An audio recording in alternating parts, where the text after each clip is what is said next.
Adam here. Time for a quick movie review, and today's review is Star Wars Episode 9, The Rise of Skywalker. Of course, I don't need to explain what Star Wars is to most people. Most people know what it is and have either seen it, they either love it or they hate it, or they say they're fans of it, but they still hate it. It's very strange, really. Of course, this follows on from probably one of the most divisive Star Wars movies ever, The Last Jedi, which subverted expectations and did something different, and people didn't like that.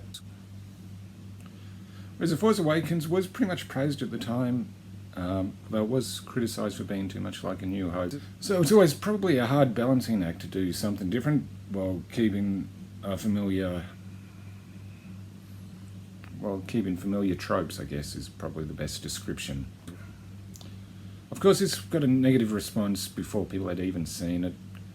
And of course, we had a couple of big YouTubers talking about test screenings where people walked out, but that never happened. And that's the thing that kind of annoys me, how some YouTubers report rumours as fact. But moving on, of course, reviews of this have been, let's just say, mixed. Some are saying it's the worst Star Wars movie ever. Some are saying it's okay. But the thing is, with a Star Wars movie, you know that's going to happen these days.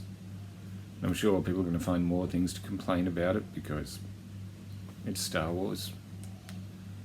I remember when I was a kid and going to movies, people didn't complain about them like this much. But now, due to the internet,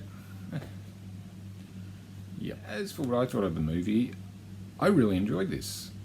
I thought it was a decent follow-up to pretty much The Force Awakens and, of course, The Last Jedi. It does answer some of the questions that have been lingering since The Force Awakens.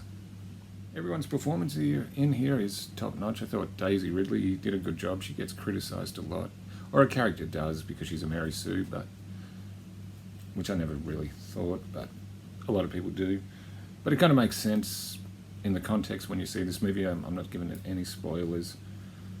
And it has all the elements you'd expect in a Star Wars movie. Space battles, lightsabers.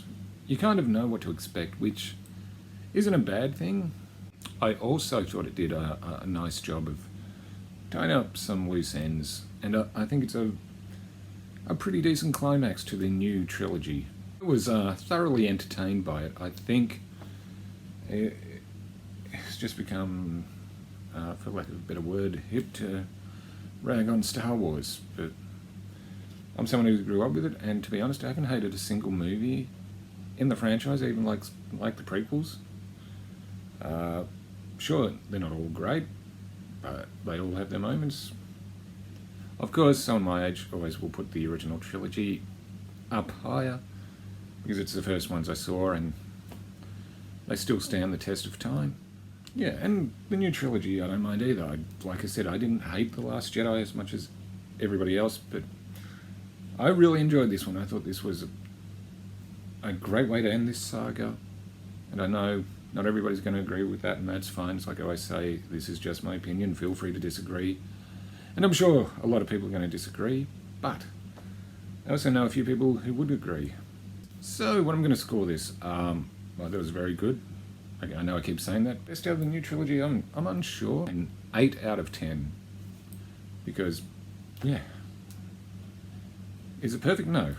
It has a few flaws, but all movies have some flaws. But apart from that, I was thoroughly entertained for the 2 hours, 20 minutes, or whatever it was. So I reckon if you're a Star Wars fan, you should go see it. Alright. Like, comment, subscribe. I'm Adam, and I'll see you again soon.